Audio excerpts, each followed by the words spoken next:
Hi friends, I'm Natalie Carey, a certified personal trainer. Today I'm going to give you 5 tips to eliminate low back pain during your kettlebell swings. My first and most important tip is making sure that you are breathing properly during your kettlebell swing, which means we are doing a diaphragmatic breath. So let's go over that right now. Diaphragmatic breath means on your inhale, let's go ahead and place one hand on your rib cage, one hand on your stomach. On your inhale, you're going to breathe in. You're gonna expand your chest and your abdomen, and then on your exhale, everything cinches back around your spine like you're tightening a corset. Let's inhale, make sure chest and abdomen are expanding. Exhale, everything cinches around you like a corset. When you're doing your kettlebell swing, you wanna think about sending that inhale into your lower back. So you're expanding your abdomen, but you're gonna send that air back here.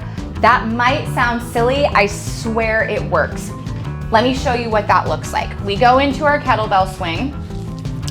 I'm going to inhale as I pull back, and I'm going to exhale as I swing up. So as I come down, right here, I'm inhaling all of that air and I'm creating pressure against my spine. I swear it works, it's such a good tip. So that covers our diaphragmatic breath. And the second one, which is the timing of our breath, make sure you are inhaling on the way down, exhaling on the way up. That's 2 tips so far. Third one I wanna go over. Your kettlebell swing is a hinge, not a squat. I will often see people doing kettlebell swings in a squatting motion, which means knees and hips are bending evenly. That's actually not a kettlebell swing. A kettlebell swing is a hinge. The only thing that's really moving are your hips. So your knees are soft. We don't want them super locked out and straight. They do straighten up at the top, but we want them just soft as you hinge forward so that all of this power is coming from the back of your body, not from the front of your body with your quads. Let's take a look at the difference. I'm gonna show you what I don't wanna see, and which I see very often, which is this squatting motion, which already I can feel this like pulling weight and load into my lower back. My quads are doing all the work here. This does not feel productive or comfortable. Please don't do that. Let's do a proper kettlebell swing from a hinge. I reach forward so I have somewhere to swing it back into. Already, my hips are hinged and my knees are just soft. We're gonna use our inhale, exhale here. 2, 3, 2, 1, we swing. So you see that? My torso hinges down towards the floor and my hips are what is doing the main hinge here. The knees are just shy of being locked out. Okay, I'm gonna bring this back down. That brings me to my 4th point. Your power in your kettlebell swing. Coming from your booty right here. You might feel it a little bit in your hamstrings as well. These are both helping to get that kettlebell up towards that top position.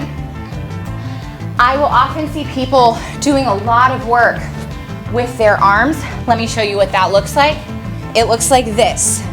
People are really slow on their kettlebell swing and they're putting so much effort into lifting up with their shoulders.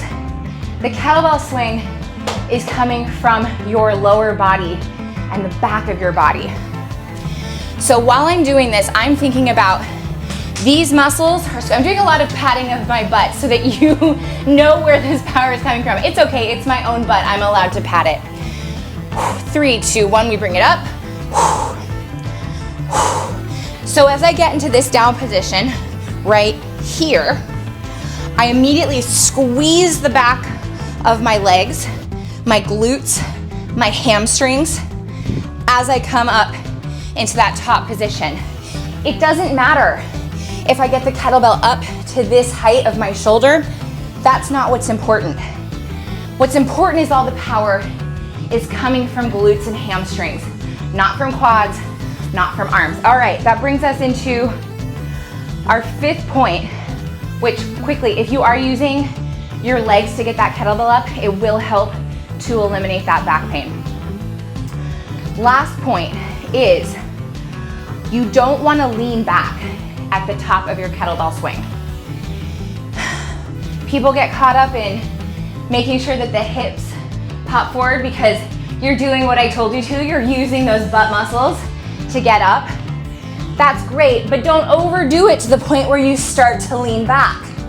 Because if you get into this position and we're loaded and we're swinging up and down, yeah, that's definitely gonna hurt your lower back. Maybe not today, but maybe down the road. And so we don't wanna do that. I'm gonna show you what I see and then we're gonna show how to fix it. What I don't want is swinging and tilting back to get this up. We don't want that. Let's see what it looks like when we line up ribs and hips. We come straight up and down. So ribs just above the hips. If you're someone who tends to lean back, you might want to think about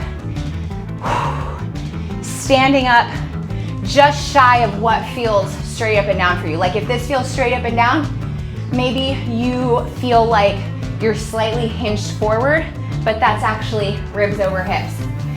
Okay, if you apply these 5 tips to your kettlebell swings, I can't 100% guarantee that they're gonna eliminate your lower back pain. I don't know about your body, but I can tell you that it should help to mostly alleviate any lower back discomfort you are feeling in your kettlebell swing.